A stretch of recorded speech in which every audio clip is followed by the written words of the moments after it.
గౌరవ శాసనసభ్యులు శ్రీ చంటి గారి ఆధ్వర్యంలో మరి గౌరవ ముఖ్యమంత్రి చంద్రబాబు నాయుడు గారు అలాగే మంత్రి లోకేష్ గారి ఆధ్వర్యంలో ఈ రోజున మేము తెలుగుదేశం పార్టీలోకి జాయిన్ అవ్వడం జరుగుతుంది.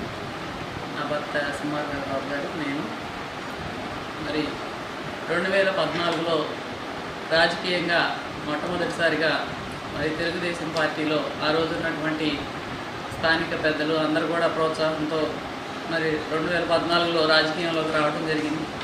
మరి అప్పుడు స్థానికంగా ఉన్నటువంటి ఎమ్మెల్యే బుజ్జిగారి సహకారంతో చంద్రబాబు నాయుడు గారు మరి మాపై ఉన్నటువంటి నమ్మకంతో ఆ రోజున మేయర్గా మాకు అవకాశం ఇవ్వడం జరిగింది.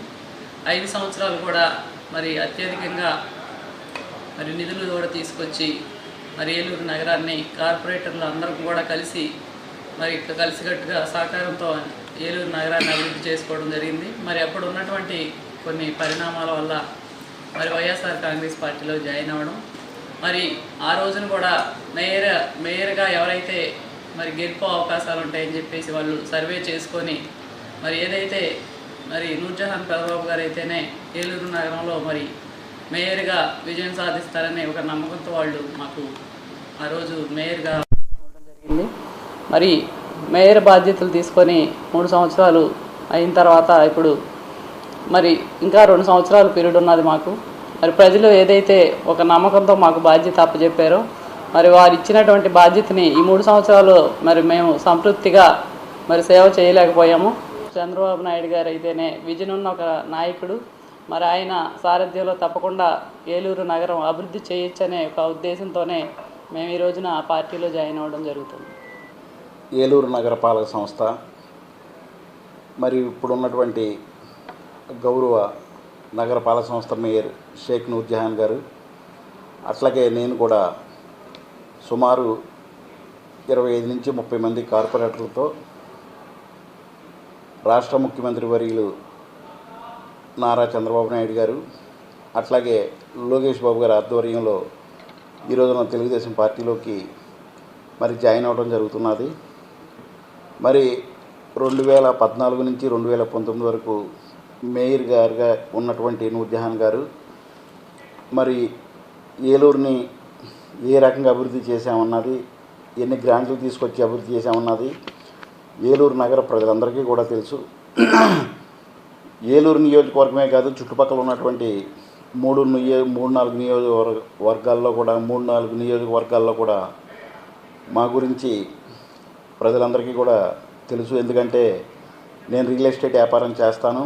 గత 25 సంవత్సరాల నుంచి ఏలూరు నగరంలో రియల్ ఎస్టేట్ వ్యాపారం చేస్తున్నాను. కాబట్టి మరి ఈ చుట్టుపక్కల ఉన్నటువంటి మండలాల్లో, చుట్టుపక్కల ఉన్నటువంటి కాన్స్టిట్యున్సీల్లో, ఈ జిల్లాలో కొంత పేరున్న వ్యక్తిని కాబట్టి నా గురించి అందరికీ తెలుసు. మరి 25 సంవత్సరాల నుంచి కూడా ఏలూరు నగరంలో ఈ వ్యాపారం చేసుకుంటూ మరి 2014లో నేను నా భార్యని కొన్ని అనివార్య కారణాల వల్ల రాజకీయాల్లోకి మమ్మల్ని తీసుకురావడం జరిగింది. మరి తీసుకొచ్చి ఆ రోజున మరి మేయర్ అభ్యర్థి అని చెప్పేసి తెలుగుదేశం పార్టీ వాళ్ళు ఆ రోజున మరి తెలుగుదేశం పార్టీ నుంచి ఇన్ఛార్జిగా ఉన్నటువంటి కన్వీనర్ ఇన్ఛార్జిగా ఉన్నటువంటి బడేడి బుజ్జి గారు మరి మిమ్మల్ని నేను మేయర్ క్యాండిడేట్గా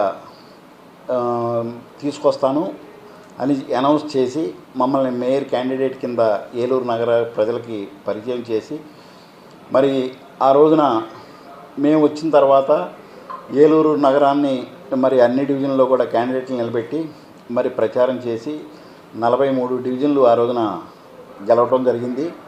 మరి అధికార పార్టీ అయినటువంటి వైసీపీ పార్టీ మీద, అప్పుడున్నటువంటి అధికార పార్టీ మీద మరి సుమారు 43 మంది వైసీపీ కార్పొరేటర్లని కాకుండా మరి టీడీపీ కార్పొరేటర్లను గెలిపించుకోవడం జరిగింది. మరి 2004 నుంచి 2014 వరకు అప్పుడు కాంగ్రెస్ గవర్నమెంట్ వైసీపీ ప్రభుత్వంలో ఉన్నటువంటి అప్పుడు ఆ రోజున 10 సంవత్సరాలు ఏకదాటిగా ఉన్నటువంటి మరి ఎమ్మెల్యేగా ఆళ్నాని గారు నిలబెట్టేటువంటి క్యాండిడేట్ల మీద మేము వచ్చిన తర్వాత 43 మంది టీడీపీ అభ్యర్థుల్ని ఏలూరు కార్పొరేషన్లో గెలిపించుకోవడం జరిగింది. మరి తద్వారా 2019లో ఎలక్షన్స్లో కొన్ని రాజకీయ ఒత్తిళ్ల వల్ల మరి వైసీపీ పార్టీ వాళ్ళు కానివ్వండి, పెద్ద నాయకులు కానివ్వండి, ఆ రోజున జగన్మోహన్ రెడ్డి గారు కానివ్వండి, సజ్జల రామకృష్ణారెడ్డి గారు కానివ్వండి, సుబ్బారెడ్డి గారు కానివ్వండి, ఆళ్నాని గారు కానివ్వండి, ఎవరన్నా కానీ మా మీద తీసుకొచ్చినటువంటి ఒత్తిళ్ళ వల్ల మరి మేము ఆ పార్టీలోకి వైసీపీలోకి వెళ్ళవలసి వచ్చింది. వెళ్ళిన తర్వాత కూడా రాష్ట్రంలో ఎక్కడా కూడా మరి 2021లో మళ్ళీ కార్పొరేషన్ ఎలక్షన్లు వచ్చినప్పుడు రాష్ట్రంలో ఎక్కడా కూడా మరి మేయర్ క్యాండిడేట్ వీళ్ళు, లేకపోతే జిల్లా పరిషత్ చైర్మన్ వీళ్ళు, లేకపోతే ఏడా చైర్మన్ వీళ్ళు ఇస్తానని చెప్పి జగన్మోహన్ రెడ్డి గారు రాష్ట్రంలో ఏ ఒక్క మనిషికి కూడా హామీ ఇవ్వలేదు. మా మీద ఉన్నటువంటి నమ్మకంతో మేము నిజాయితీ పరులం కాబట్టి ఎవరి సొమ్ము ఆశించకుండా మా వ్యాపారంలో వచ్చిన డబ్బులతోనే మేము ఉంటున్నాం తప్పనిచ్చి ప్రజల సొమ్ము కానీ అట్లాగే ప్రభుత్వం సొమ్ము కానీ మేము ఏది ఆశించకుండా పనిచేసామని చెప్పేసి ఆ ఒక్క ముఖ్య ఉద్దేశంతోనే మరి రాష్ట్రంలో ఎక్కడ ఎవరికి పేరు పెట్టినటువంటి మరి ఏలూరు నుంచి మరి నూర్జహాన్ గారే మళ్ళీ మేయర్గా పోటీ చేస్తారని చెప్పేసి ఓసీ రిజర్వేషన్ అయినా కానీ బీసీ మహిళ అయినటువంటి నూర్జహాన్ గారే మళ్ళీ ఏలూరు నగరం మేయర్గా మరి ఉంటారని చెప్పేసి ఆ రోజు అనౌన్స్ చేసి మరి ఆ రోజున మరి ఆళ్నాని గారు డిప్యూటీ సీఎంగా ఉన్నారు, మరి హెల్త్ మినిస్టర్గా కూడా ఉన్నారు. మరి ఆ రోజున మేము పార్టీ మమ్మల్ని తీసుకొచ్చి మరి మళ్ళీ మేయర్ నూర్జహాన్ గారే ఉంటారని చెప్పేసి చెప్పడం జరిగింది.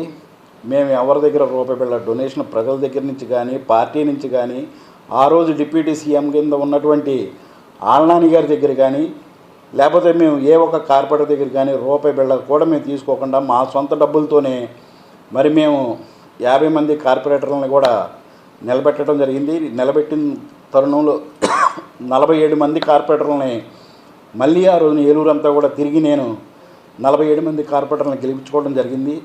నేను ఎవరి దగ్గర కూడా డొనేషన్ తీసుకోలేదు, కార్పొరేటర్ టికెట్లు ఇచ్చి డబ్బులు ఎవరి దగ్గర మేము తీసుకోలేదు.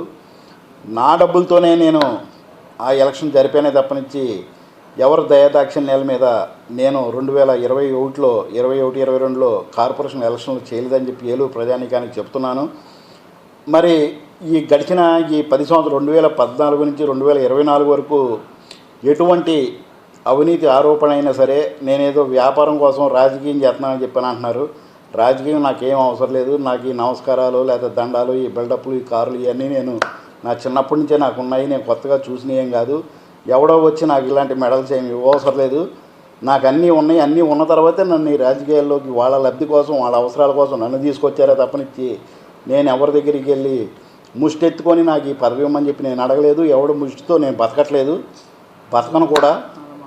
మరి రానున్న రోజుల్లో కూడా ఇంకా 2 సంవత్సరాలు ఉన్నది.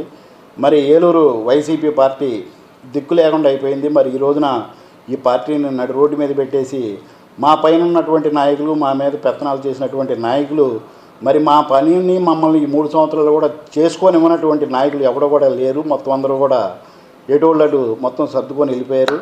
మరి ఈ పరిస్థితిలో 43 మంది కార్పొరేటర్లు ఉన్నాము వైసీపీ నుంచి గెలిచిన వాళ్ళు. మరి 43 మంది కూడా ప్రజలందరికీ కూడా సేవ చేస్తామని చెప్పారు నగరపాలక సంస్థ తరఫున. మరి వాళ్ళందరం మేము కూడా ఈ 3 నెలల నుంచి నిర్ణయం ఎటు వెళ్ళదులే మనం ఉందారని చెప్పేసి అనుకుంటే మరి మా పైన ఉన్నటువంటి నాయకులు ఎవరు కూడా ఏలూరులో లేని పరిస్థితి తీసుకొచ్చారు. దిక్కు తోచని పరిస్థితుల్లో ఏలూరు నగరాన్ని అభివృద్ధి చేయాలి కాబట్టి ప్రతి డివిజన్ నుంచి గెలిచినటువంటి కార్పొరేటర్ ఆ డివిజన్లో ప్రజలకు అందుబాటులో ఉండాలి కాబట్టి మేమందరం ఒక నిర్ణయం తీసుకొని బడేటి చంటి గారితో మాట్లాడి మరి తెలుగుదేశం పార్టీలోకి చేరడానికి మరి చంద్రబాబు నాయుడు గారి దగ్గర, లోకేష్ గారి దగ్గర మాట తీసుకొని ఆ మాట ప్రకారం మేము పార్టీలో జాయిన్ అయ్యి ప్రజలకు సేవ చేయడానికే మేము ఈ పార్టీ నుంచి ఆ పార్టీకి వెళ్తున్నాం తప్పనిచ్చి వేరే రాజకీయ ప్రయోజనాల కోసమో లేకపోతే డబ్బుల కోసమో లేకపోతే అధికారాన్ని అడ్డం పెట్టుకొని మేము వ్యాపారాలు చేయడానికో మేము ఈ సందర్భంగా పార్టీలు మారేటువంటి వ్యవస్థ మాకు లేదని చెప్పి ఈ సందర్భంగా ప్రజానీకాన్ని అందరికీ కూడా తెలియజేస్తున్నాం. అర్థం చేసుకుంటారని తెలుసు. ఎందుకంటే నా గురించి నగర ప్రజలకే కాదు చుట్టుపక్కల ఉన్న ప్రజలందరికీ కూడా మా గురించి తెలుసు. మరి మేము పార్టీ ఎందుకు మారుతున్నాం, ఎందుకు మారాల్సి వస్తుందన్నది ప్రజలందరూ కూడా అర్థం చేసుకుంటారు, చేసుకోవాలని చెప్పేసి నేను మనస్ఫూర్తిగా కోరుకుంటున్నాను. ఈ 2 సంవత్సరాలు కూడా ప్రజలకి మెరుగైనటువంటి సేవలు ఇప్పుడు తెలుగుదేశం ప్రభుత్వం అధికారంలో ఉన్నది. చంద్రబాబు నాయుడు గారి సారథ్యంలో రాష్ట్రం అభివృద్ధి చెందాలి, ప్రజలందరూ కూడా సుఖంగా ఉండాలని చెప్పేసి ఆ వంతు సాయంగా మేము కూడా కృషి చేస్తామని చెప్పి తెలియజేస్తున్నాం.